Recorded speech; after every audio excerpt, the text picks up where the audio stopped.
యేసుక్రీస్తు నామంలో బెతస్తా విడుదల పరిచర్ల తరపున మీకు ప్రేమపూర్వకమైన వందనాలు. ఈ దిన వాక్య ధ్యానము, ఆయన మనుష్యుల అందరూ రక్షణ పొంది సత్యమును గూర్చిన అనుభవ జ్ఞానము గలవారై ఉండవలనని ఇచ్చయించుచున్నాడు.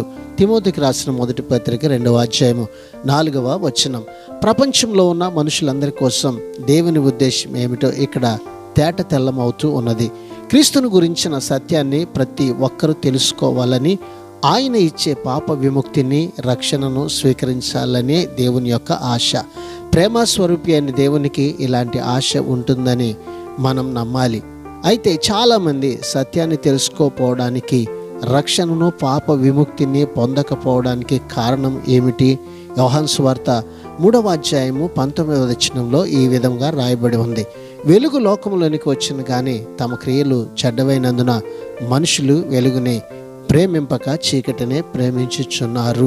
ప్రార్థన.